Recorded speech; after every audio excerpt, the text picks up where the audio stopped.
Assalamualaikum Bang Ihsanuddin Nursi. Waalaikumsalam warahmatullahi wabarakatuh. Ihsan Talik, apa kabar? Baik, alhamdulillah, subahul khair, subahul nur. Nah, Amin amin. ini luar biasa, hari-hari ini nih nampaknya akan terus melonjak. Yang diketahui COVID ini memang berhubungan erat dengan keuangan. Tapi uang ini tak macam mana ini? Akankah ini ada yang bocor lagi di gelombang kedua? Wallahu a'lam bishawab. Tapi apa komentar Bang Ihsanuddin Nursi terhadap perekonomian yang dari awal tuh sudah diramal akan nyungsep berat? Terancamkah kita menjadi negara bangkrut karena hutang makin menumpuk? Dan juga sebentar lagi ketika Amerika sudah pulih akan berdampak ini pada perkembangan dolar. Tapi Indonesia kayaknya akan memakai yuan untuk atau negara-negara yang berutang dengan mata uang masing-masing. Bagaimana Bang?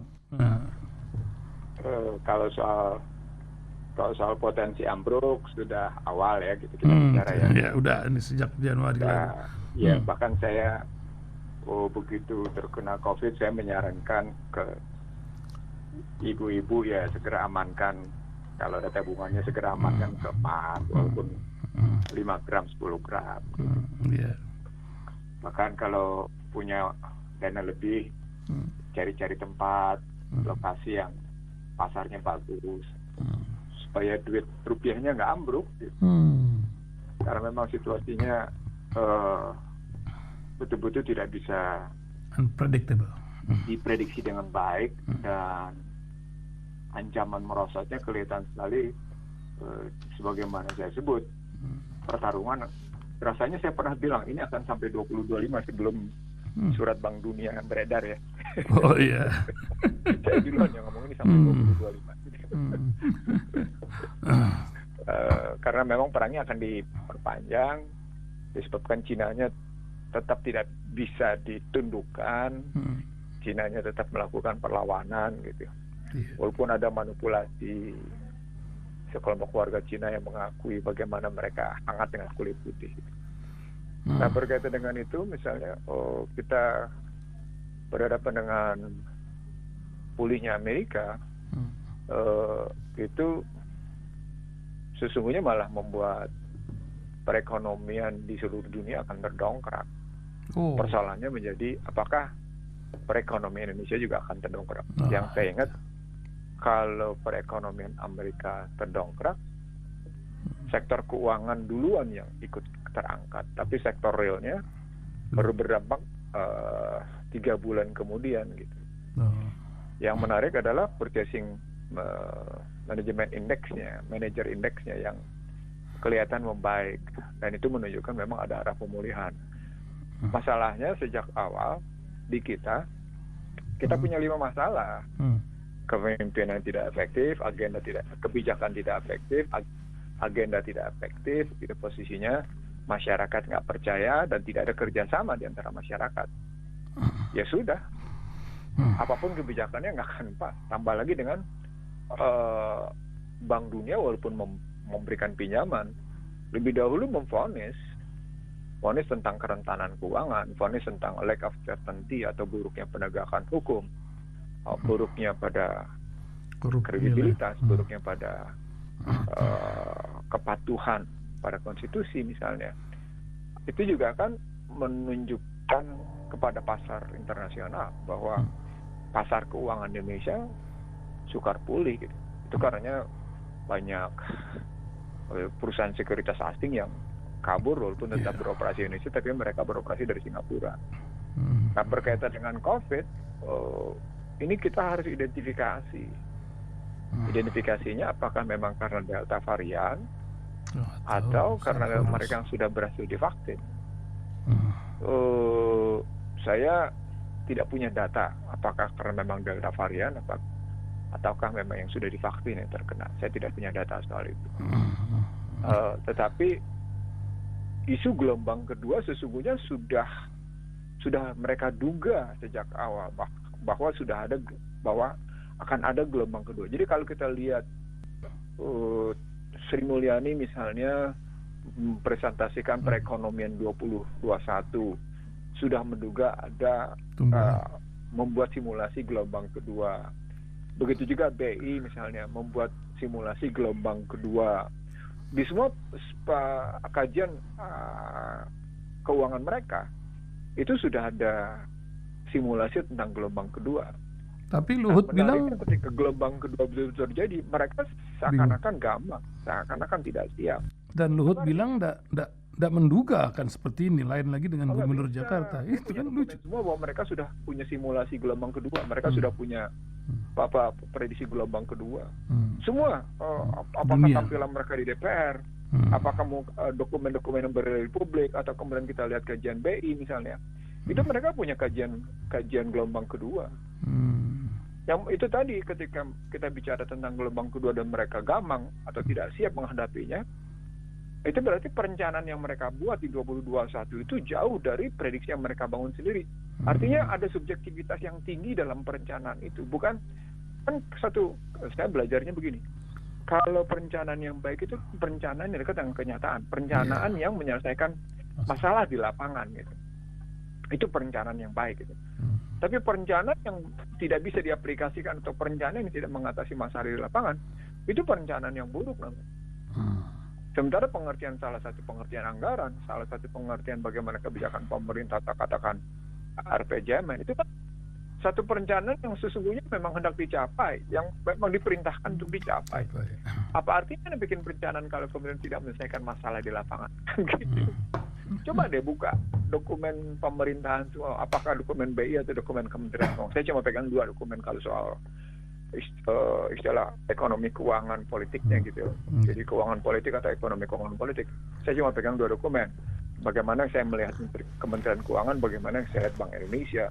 Nah kalau kita ngelihatnya 2 dokumen itu, gelombang kedua ini sudah mereka rancang, mereka sudah sudah simulasikan, mereka sudah ini kira-kira kalau gelombang kedua akan begini, kondisinya akan begini gitu. Mestinya kalau mereka kemudian menuangkan undang-undang APBN 2021 gitu ya, posisinya di mana kelihatan memang pajak terseok-seok, mereka mestinya tahu bahwa gelombang kedua ini akan begini ceritanya. Nah menurut saya dari analisis saya seperti ini, problem yang mereka tidak duga sejak yang namanya vaksin. Vaksin kan rata-rata mereka lakukan bulan April ya. Pak, yang rame-rame di Gelora Bung Karno itu kan bulan April ya. Nah kalau di bulan April perkiraannya 2 bulan kemudian kan. Itu benar kan, pas. Ya, memang ini jadi cerita lain ya. Apa ketika masifnya ini kan bukan hanya di Indonesia, macam seluruh dunia gitu. Kan rata-rata memang dampak vaksin hitungannya 2 bulan. Setelah divaksin akan kelihatan 2 bulan. Kalau pandemi yang terjadi 100 tahun lalu ketika gelombang kedua itu memang lebih dahsyat dari gelombang pertama, itu juga kan membuktikan bahwa memang lonjakan ini tendangannya, bahkan ada gelombang kelima nih, para pengamat internasional di bulan Agustus September mendatang gitu. Apa yang Bang Isanus lihat? Itu kesalahan rasanya saya ngomong berkali-kali juga di radio dan di beberapa itu saya. Mari kita ngelihat pandemi ini bukan satu pandemi natural, tapi pandemi yang direncanakan, sehingga orang menyebutnya global plan pandemi gitu kan. Global pandemi. Mereka tidak bicara global pandemi. Padahal ketika bicara global pandemi, kita harus merujuk satu-satunya rujukan yang dipegang oleh dunia adalah Global Simulation Pandemic yang dibuat oleh Johns Hopkins University yang melibatkan Bill Gates, Michael Bloomberg, dan Max Schwab. Max Schwab itu adalah tokoh utama di World Economic Forum. Kan pertanyaannya kenapa Bill Gates terlibat, kenapa Michael Bloomberg terlibat, kenapa Max Schwab terlibat? Kalau Bill Gates terlibat, sudah saya kasih cerita pada Rasil 6 bulan lalu, gitu posisinya, bagaimana harus ngebuka Whiskey Oscar 2020-06-06-06-06-06 gitu posisi. Di situ ketahuan bahwa yayasan Microsoft mendaftarkan hak paten atas digital currency ya posisi dengan menggunakan aktivitas tubuh manusia. Silakan aja buka itu, saya ngomong sudah berkali-kali juga. Nah, kalau ini rancangannya adalah sebuah rancangan global pandemic yang mereka buat berkali-kali, maka makin ya bahwa ini bukan natural. Menurut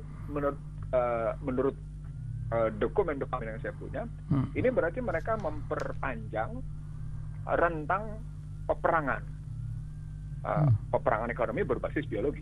Tentunya.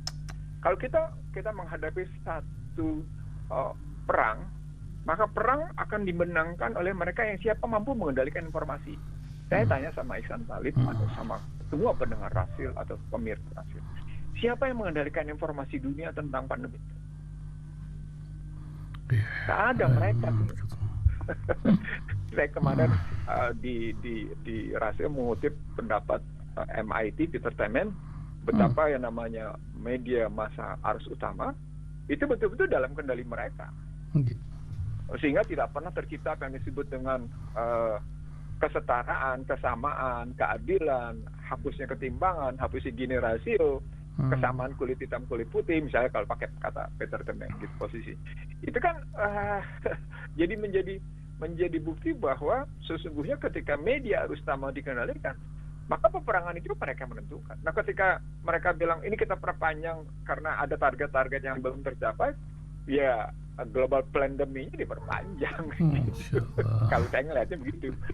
Nah, kalau Anda misalnya merujuk pada misalnya peristiwa 100 tahun lalu misalnya, pada cerita bagaimana itu juga berkembang, saya kira lebih disebabkan oleh satu pandemi tidak bisa diatasi dengan vaksin memang.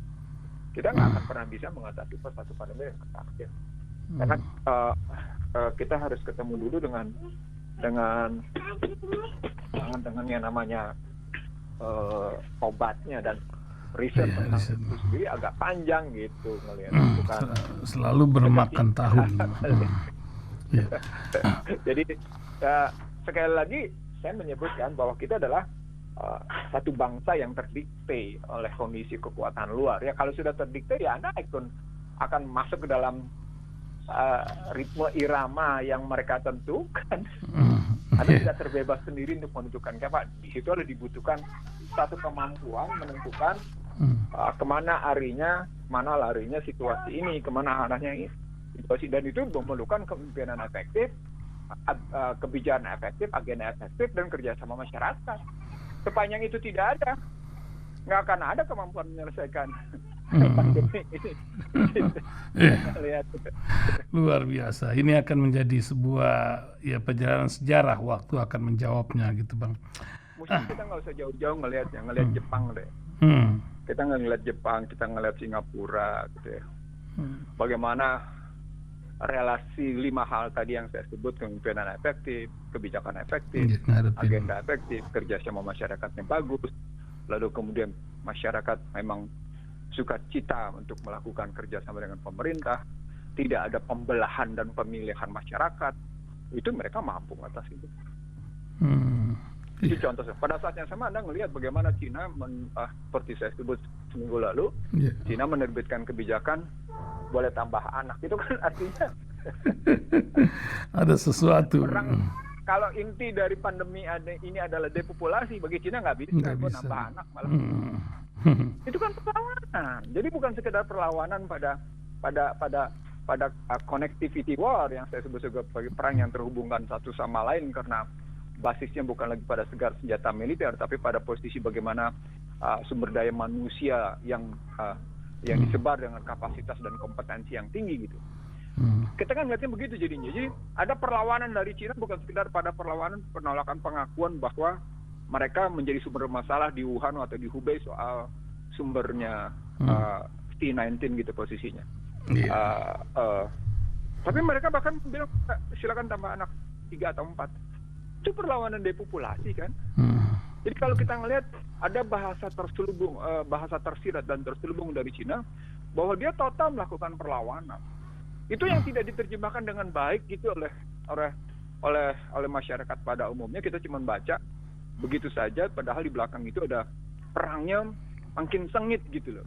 Saya menyebut misalnya katakan ketika Cina berhasil mendarat di terjauh, kemudian berhasil mendarat lagi di Mars, bahkan mereka tergopoh-gopoh menyatakan sudahlah kesenjangan teknologi makin pendek nih, makin tipis. Tambah lagi Cina menerbitkan pertambahan, itu Cina bikin pesta olahraga, lalu tambah lagi dengan Cina nambah jumlah penduduk, kebijakan kelahiran, tambah lagi dengan Cina adalah negara yang positif.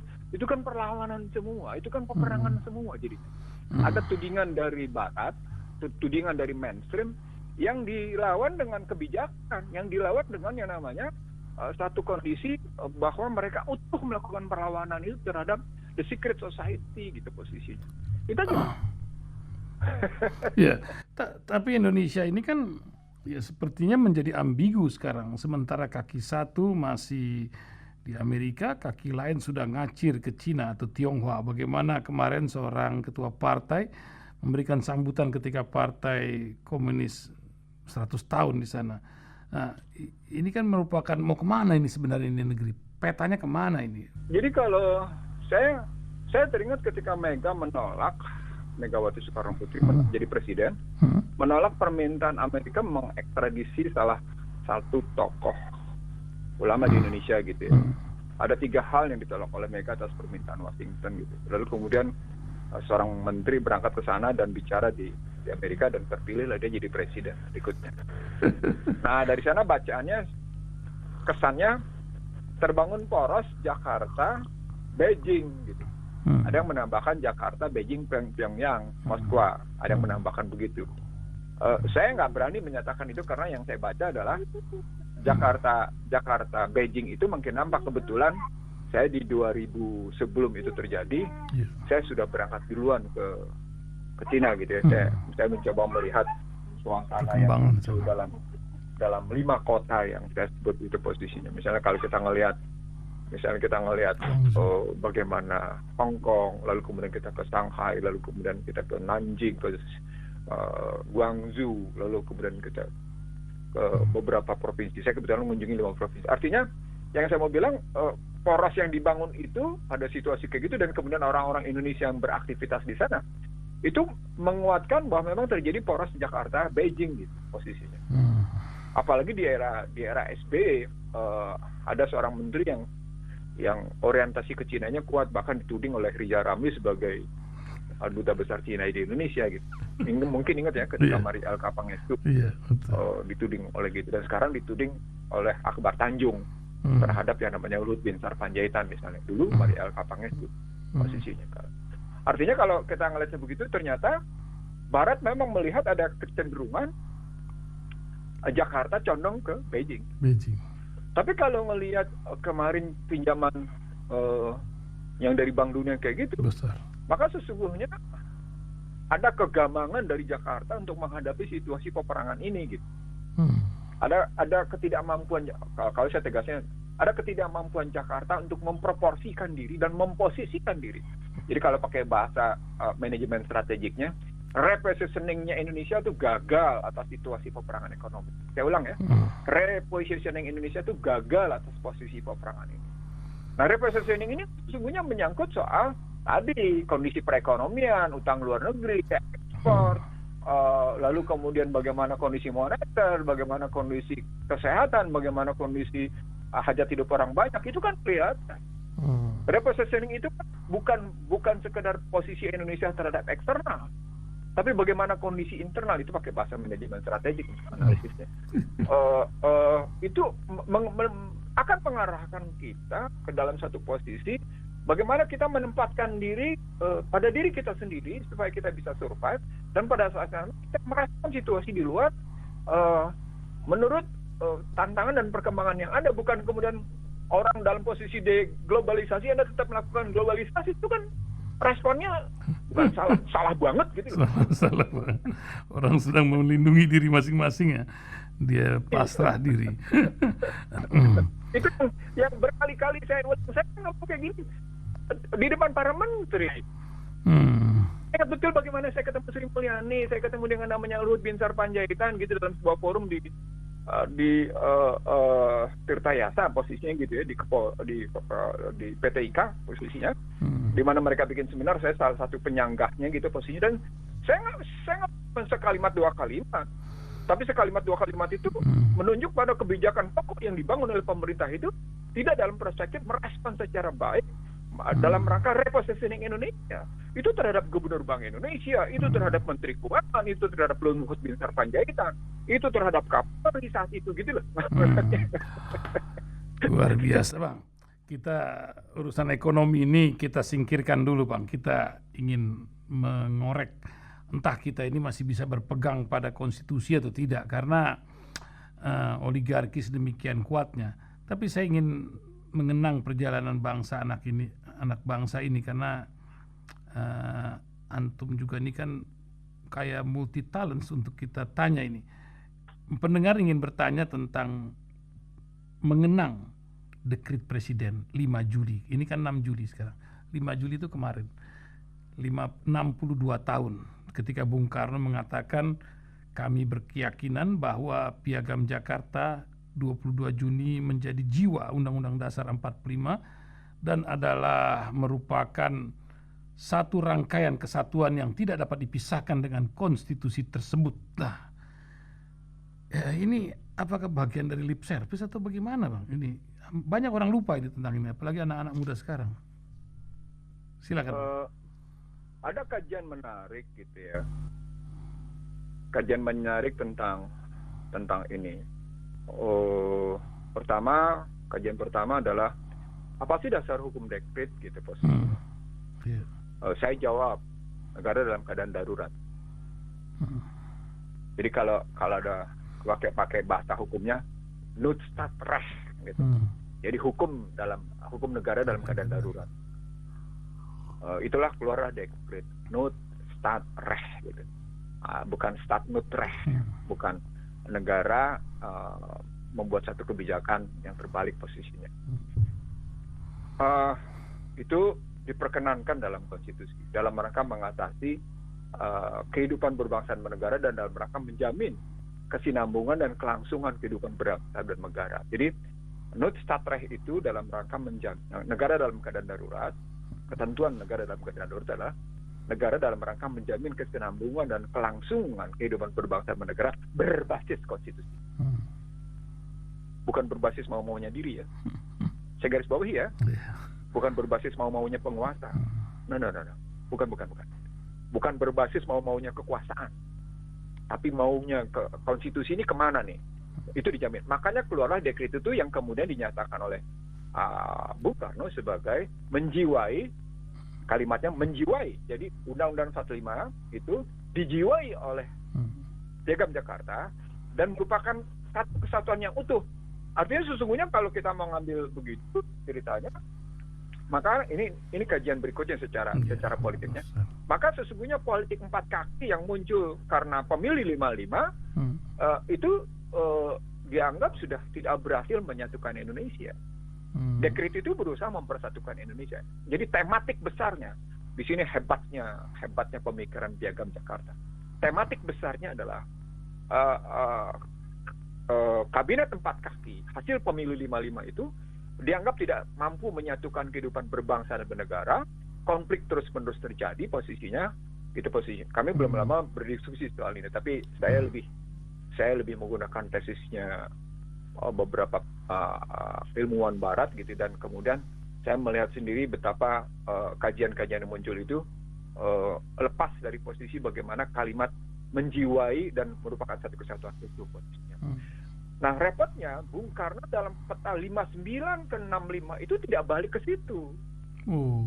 Jadi kalau kita ambil bahwa itu adalah menjiwai posisinya, bahwa Piagam Jakarta menjiwai Undang-Undang Dasar 45 dan merupakan satu kesatuan yang utuh posisinya, maka mestinya tidak akan muncul dan tidak akan lahir ya namanya tab tentang presiden seumur hidup. Kan gitu logikanya. Lalu kemudian tidak muncul ya namanya konflik makin tajam antara PKI misalnya dengan tentara. Tidak akan mungkin makin tajam. Ini kan ternyata makin tajam. Pernyataan-pernyataan Bung Karno setelah itu kan pernyataan-pernyataan yang seolah lebih berpihak kepada posisi PKI. Bahkan saya pernah bangunlah PKI misalnya posisinya. Itu kan setelah dekret itu balik. Jadi betul bahwa yang namanya ada pengakuan sejarah bahwa Piagam Jakarta sebagai menjiwai Undang-Undang Dasar 45 dan merupakan satu kesatuan yang utuh, itu diakui secara sejarah. Tapi ini kan lip service lagi. Antara 59 posisi sampai dengan posisi 65, itu kan tidak pernah sungguh-sungguh bagaimana mengembalikan Piagam Jakarta yang seperti itu gitu. Bahkan lebih asik untuk kemudian seolah-olah sebagai presiden yang punya kekuasaan segala-galanya kan. Artinya kita nggak melulu pada melihat pada dekretnya. Dekretnya sendiri secara tadi dalam secara ketatanegaraan, petanya ada dalam rangka mempersatukan, itu hal kedua. Hal yang ketiga adalah mestinya kita betul-betul menegakkan Undang-Undang 45, bukan malah melahirkan kebijakan-kebijakan keberpihak satu pihak gitu misalnya. Itu faktanya. Itu makanya kalau ngambil tadi beberapa kajian dari luar, apakah Kehin, apakah Report Gates, itu posisinya begitu. Kalau pakai Plagen, law propaganda dan teror lebih asik lagi ngebahasnya posisinya. Karena justru pada saat itu eksternal dalam hal ini Amerika melihat kecondongan Bung Karno terhadap PKI makin kuat. Poros Jakarta Peking gitu ya, poros Jakarta Peking Moskow makin kencang gitu posisinya. Nah, kecenderungan Soekarno kayak gini mengganggu posisi Amerika yang dalam posisi hendak menguasai Asia lewat ASEAN, khususnya dalam konstruksi ASEAN. Kalau di Asia dia sudah pegang yang namanya, makanya dia tetap pegang taruh pasukan di Filipina, dia taruh pasukan di Jepang posisinya, kemudian kerjasama dengan baik dengan India misalnya, itu menunjukkan untuk kawasan Asia Selatan, Asia Timur sudah selesai, tapi untuk Asia Tenggara dia harus punya kepentingan memegang karena kawasan besar dan jumlah penduduk besar posisinya, dengan sumber daya manusia dan sumber daya alam yang bagus, dengan posisi yang sangat strategis harus dikendalikan. Tidak inginlah Amerika penetrasinya di wilayah ini itu terlepas begitu aja. Nah ini kan, ini saya tulis dalam buku saya, masyarakat ekonomi Asian, siapa mendominasi apa sih mengorbankan siapa, misalnya saya tulis kayak gitu ya. Dalam kajian saya misalnya ketika kita balik dalam posisi setelah 59 ada situasi yang berubah, terjadilah apa yang saya sebut sebagai akumulasi masalah eksternal dan akumulasi masalah internal. Nah, itulah politik saling tunggang menunggangi posisinya. Jadi dekretnya sendiri oke, kita peringati sebagai pengakuan dan itu berarti meluruskan sejarah, dan karenanya ketika mereka mau bikin kok benci ya sama Eka Sila, ya berarti Anda nggak baca dengan baik tentang dekret 5 Juli 59 kan gitu. Kan ada pernyataan nggak suka ya dengan gagas Eka Sila. Ya Eka Silanya pengertiannya gotong royong, bukan Eka Sila dalam pengertian ketuhanan yang Maha Esa, ya tentu nggak cocok dengan pernyataan 5 Juli 59 kan gitu. Nggak suka ya dengan pernyataan Trisila. Ya Pancasila nggak bisa mungkin dibikin Trisila atau Eka Sila. Nggak mungkin. Dia semuanya dalam satu mata rantai kesatuan yang utuh dan nggak bisa diperas-peras gitu posisinya. Nah, itu lalu kemudian saya bicara dampaknya dan lahirlah situasi yang ya pada peristiwa 25 Desember 65 seperti apa, 10 Januari 66 kayak gimana, yaitu Undang-Undang 167. Di situlah terbukti bahwa penetrasi Amerika terhadap situasi Asia Tenggara khususnya terhadap Indonesia kuat. Dan itu bisa kelihatan kalau ambil bukunya William Blum tentang bagaimana cara Amerika mengintervensi sebuah negara. Itu disebut, saya kebetulan punya dua-duanya. Medan pembantaian gitu ya, Killing Field, dan juga William Blum. Bagaimana ekspor Amerika paling mematikan itu adalah demokrasi gitu posisinya. Nah, kita sejak saat itu menurut pandangan saya, Soeharto hanya sebentar mau mereposisi diri, tapi kemudian dia tidak mampu lagi mereposisi ketika dia sebagai ketua gerakan non-blok ditolak oleh Bill Clinton dan hanya 5 menit diterima menjelang APEC di Seattle sana gitu posisinya. Ya udah jatuh. Itu kan nggak lama posisinya. Juli dia ketemu Bill Clinton, hanya bicara 5 menit, dia sebagai ketua gerakan non-blok posisinya. Ya setelah itu Soeharto kelihatan marah karena hanya 5 menit nggak ada artinya posisinya. Dan itu sebenarnya pengulangan peristiwa sejak 83 dan 88 ketika Soeharto diminta untuk tidak lagi jadi presiden. 97 itu adalah pernyataan terbuka, tidak perlu jadi presiden. Soeharto marah karena itu merupakan kedaulatan sebuah negara, dipukul habis gitu. Ya, artinya dalam bahasa yang sederhana, situasi internal Indonesia, situasi domestik Indonesia itu tidak lepas dari situasi eksternal, situasi global. Misalnya tadi ketika Ahy Ihsan Talib bertanya tentang apakah kita dalam posisi gamang menghadapi Barat atau Cina nih? Yaitu karena memang dua negara itu saling, saya minggu lalu kan saya menyebut Barat atau tepatnya sejumlah intelektual Amerika tidak lagi menyebut Cina sebagai pesaing baru, tapi atau yang akan mengalahkan setelah mengalahkan Jepang akan mengalahkan Amerika, bukan. Dia sudah menyebut sebagai Cina sebagai pesaing Amerika. Jadi Cina sudah memposisikan diri dalam posisi setara dengan Amerika. Itu yang mereka katakan sendiri. Kalau kita lihat dari kajian-kajian yang muncul di kalangan intelektual Amerika. Dan itu berpengaruh ke Indonesia, itu berpengaruh ke ASEAN itu. ASEAN berarti Indonesia. Pertanyaan berikutnya, bagaimana kita mereposisi diri kalau pakai YouTube saya?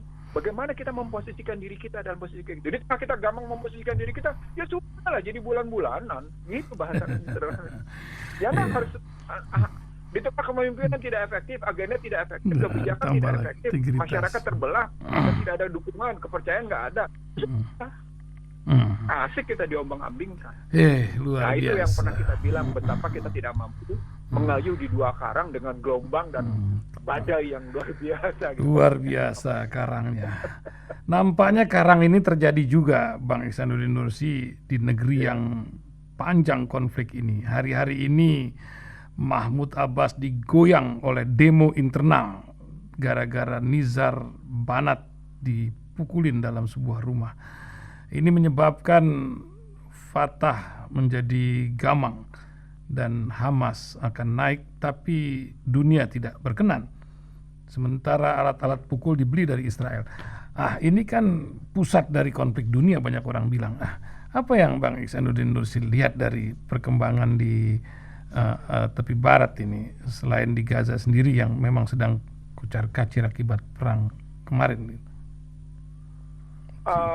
Ketika Ramadan kemarin masyarakat diserang habis-habisan oleh Israel, Hamas melakukan perlawanan, kita kan sama sekali tidak dengar suaranya Abbas Mahmud ya. Iya, diam aja. Sama sekali, sepatah kata pun tidak ada buat. 15 tahun dia berkuasa lebih. Fatah juga tidak suaranya sama sekali, karena memang Fatah nasionalis. Jadi tidak satu koalisi, tidak satu garis dengan Hamas. Nah, ketika Banat in demo posisinya kayak gitu dan kemudian ternyata malah mati setelah ditangkap, 1 jam setelah ditangkap, dan Amerika merasa risau dengan kematian ini posisinya, maka sesungguhnya Mahmud Abbas dianggap oleh Barat sebagai tidak lagi maaf ya saya menggunakan bahasa yang tidak enak, tidak lagi sebagai tangan yang cukup efektif. Kalau Anda sebagai boneka Washington tidak lagi efektif, Washington tidak peduli, Anda akan dibuang. Jadi nggak ada urusan bagi Washington musuh begitu. Karena prinsipnya kan multiple suitable standard. Jadi tidak lagi kalau pakai William Blum misalnya masih double standar. Saya enggak. Saya sejak Indonesia dipukul, istilah saya sejak Indonesia didikte habis-habisan 1997-98, saya menggunakan istilah multiple suitable standard. Dan saya konsisten menggunakan istilah itu. Kalau Anda lihat buku saya misalnya di Selamat Datang Amburadul, Bangsa Terbelah, Kita Belum Merdeka, itu multiple suitable standard itu dipakai. Anda dimaki-maki, dikasih duit, itu kan dahsyat kan? Begitulah yang terjadi Pak Mahmud Abbas. Anda bayangin dia berkuasa sejak 2005 loh. Iya, luar biasa. Baru kemudian di pertengahan 2021, jadi setelah 16 tahun gitu ya, baru di Washington menganggap ini udah nggak benar nih pelanggaran hak asasi manusia. Pelanggaran hak asasi manusia gimana? Kok Anda diam ketika namanya Israel melanggar hak asasi manusia di mana anak-anak kecil dibantai kayak gitu? Nah, sebenarnya kalau Banat itu kayak gitu, karena Banat sudah melihat ada ketidakberesan pada cerita Mahmud Abbas. Jadi istilah saya gitu ya, sesungguhnya bangsa di Palestina sini dalam posisi berhasil diacak-acak dan ditedom sama seperti Indonesia. Bangsa terbelah juga. Sama. Jadi cara-cara mereka adalah memang begitu. Susupi, istilah saya, susupi. Jadi berarti ada infiltrasi, invasi, serang habis-habisan gitu ya. Campur tangani posisinya, ya sudah, Anda akan terus terkena dengan pemberitaan yang mengintimidasi, situasi mereka nggak karu-karuan, ya sudah Anda terdikte. Adi domba deh. Jadi nggak ada lagi tuh yang namanya hal baru kalau pakai belajarnya dari Al-Quran gitu ya. Jadi kalau kita belajar Al-Quran kita pakai sebagai pisau pembedah situasi, nggak ada hal baru sesungguhnya. Yang ada adalah teknologi baru dalam rangka mensahkan syahwat mereka perlawanan terhadap Tuhan. Misalnya teknologi mereka sahkan dalam rangka melawan keilahian istilah saya. Sehingga mereka mau pakai yang namanya chip dengan frekuensi tertentu untuk membuat manusia-manusia ini pikiran dan perasaannya terbajak karena harus sesuai dengan kemauan mereka, misalnya bahasa saya begitu di balik vaksin itu ya posisi. Jadi balik lagi ke cerita ke Mahmud Abbas, saya kira pusat konflik dunia harusnya ngelihat kenapa tiba-tiba Amerika bicaranya kayak gitu, kenapa kemudian Hamas juga siap-siap posisinya. Artinya menurut saya situasi di Palestina seperti kebanyakan di daerah Islam lainnya, ya mereka berhasil acak-acak. Dan Amerika mulai di Palestina sendiri tidak ada umatan wahidah gitu ya. Tidak ada lagi yang namanya uhuwah imaniyah, bukan sekedar uhuwah islamiyah ya, tapi uhuwah imaniyah. Selama itu mereka enak aja.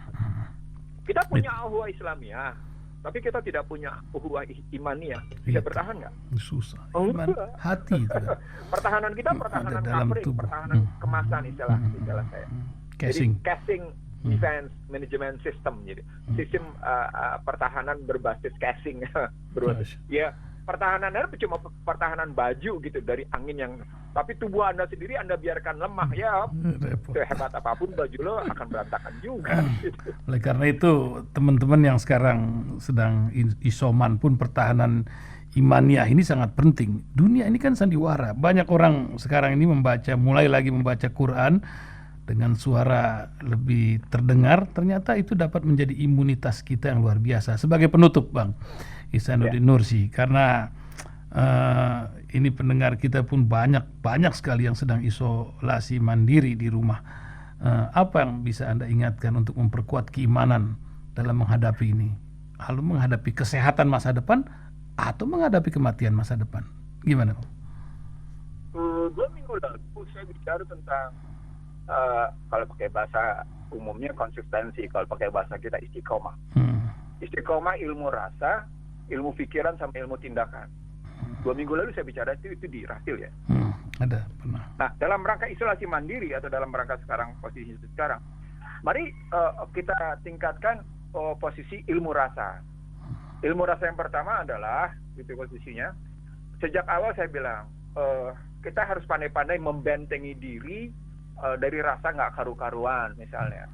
Kita nggak usah, saya misalnya kalau ketika kita bicara tentang para buzzer yang main uang kayak gitu, ngapain sih kita mesti ngelayanin kayak gitu? Dia hidup karena dalam rangka menyerang kan. Kalau serangannya kita nggak terima, kita biarin aja. Kan Rumus Al-Quran mengatakan cacian, hinaan, macam-macam ketika kita tolak itu akan balik ke dirinya kan? Itu ilmu rasa, itu ilmu Al-Quran. Jadi nggak perlu dilayani cacian misalnya. Wah, pokoknya saya nggak mau ngulang-ngulang bahasa mereka karena saya tipikal orang yang tidak merespon sama sekali cara-cara buzzer, cara-cara mereka menyerang Islam posisinya gitu ya. Oh misalnya ngapain sih mesti pergi haji? Oh ngapain sih mesti? Wah pokoknya macam-macam dan pelakon mereka. Itu ilmu rasa, ilmu pikiran gitu posisinya. Ngapain kita mesti ikut-ikutan sesuatu yang secara pikiran kita gitu posisinya tidak logis, tidak beralasan, tidak reasonable gitu ya, illogical, not reasonable gitu loh, tidak beralasan. Lalu kemudian tidak juga accountable, tidak juga amanah. Nggak usah ikut, jangan aja gitu posisi. Lepasin aja. Jadi ada ilmu pikiran kita yang kita luruskan sesuai dengan arahan Al-Quran. Itu yang saya bilang, saya penganut integrasinya ilmu agama dengan ilmu dunia. Saya bukan orang yang memisahkan antara ilmu agama dengan ilmu dunia. Ketika saya mau melakukan pengintegrasian dan melakukan komprehensif kajian dalam dari keduanya, maka kita akan punya bagaimana ilmu tindakan kita yang benar. Jadi tindakan kita apa misalnya?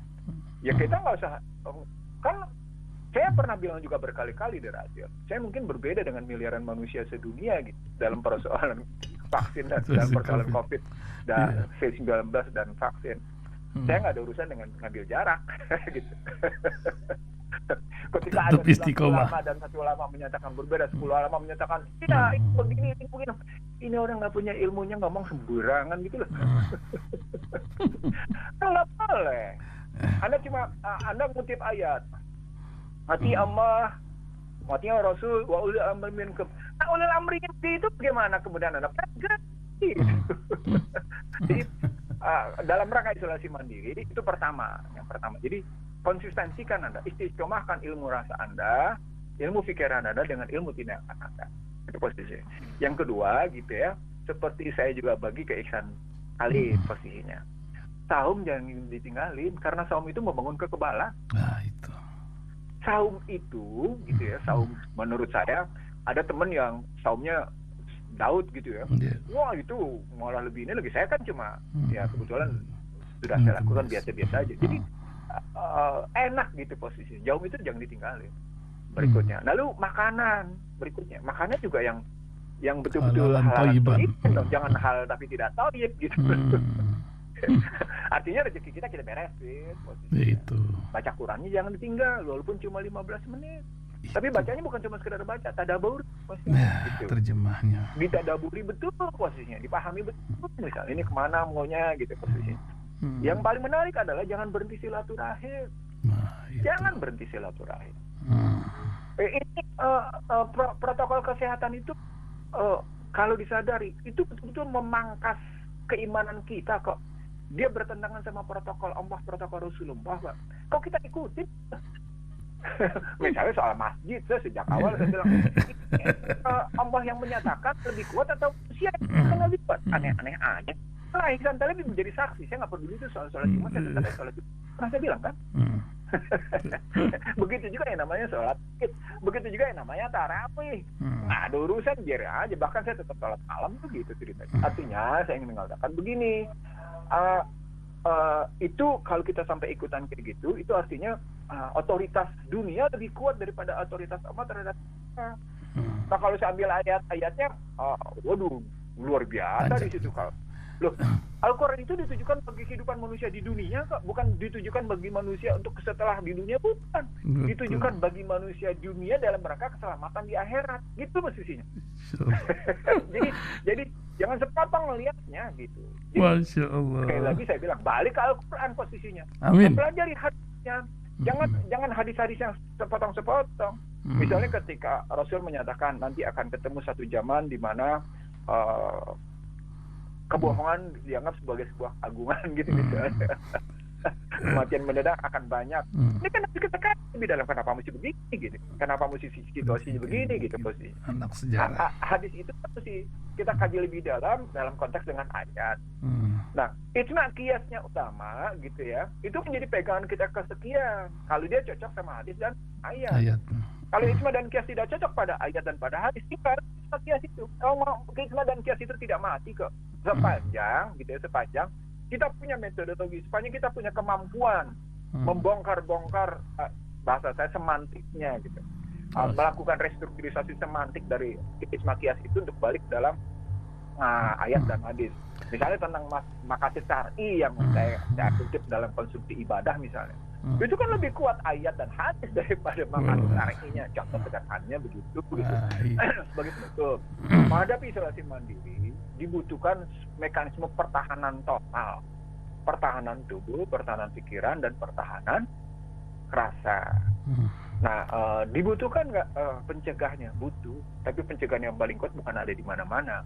Basuh diri kita dengan namanya ketahanan paling utuh dari yang pemiliknya. Siapa? Allah. Kita ini milik Allah. Nah, dia memberikan satu mekanisme pertahanan yang luar biasa kepada lebih kita. Masa sih kita mesti ketahanan pihak lain gitu kalau saya. Dia mengajarkan membangun mekanisme pertahanan. Kamu akan aku uji dengan ketakutan, dengan kelaparan, dengan kekeringan. Nah, Allah bilang kalau ketakutan itu ngadepinnya begini, kalau kekeringan itu ngadepinnya begini, gitu. Itu yang menarik. Jadi udah dibuka semua, cuma tinggal kita bongkar deh kalau kita mau nggak. Saya kira gitu. Terima kasih. Itu ngomong ayat jadi. Wah, manjang ini udah 40 menit lebih nih, Masya Allah. Makanya. Oke. Ngomong ayat kayak gitu, saya terus terang saya gergetan. Gitu. Nanti kita cari forum lain. Dia ketika terjadi perbedaan Hindu gereja dengan masjid, kan diam semuanya, nggak komentar. Gimana sih? Segelintir orang yang tetap bilang nggak ada yang berani nutup masjid kecuali Allah. Gimana majelis ulamanya nggak menyatakan secara tegas masjid harus tetap dibuka? Gimana coba? Oke. Terima kasih Bang Ihsanuddin Nursi pagi ini. Kalau saya ada salah. Amin. Ramai.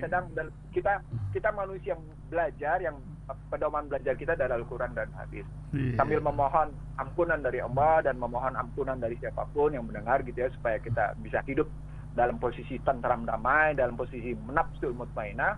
Maka mari kita bebaskan diri kita dari suasana yang mencekam dan mencengkram kayak gini dengan bergantung pada keputusan Allah. Amin. Wabillahi taufiq wal hidayah. Wassalamualaikum warahmatullahi wabarakatuh. Waalaikumsalam warahmatullahi wabarakatuh.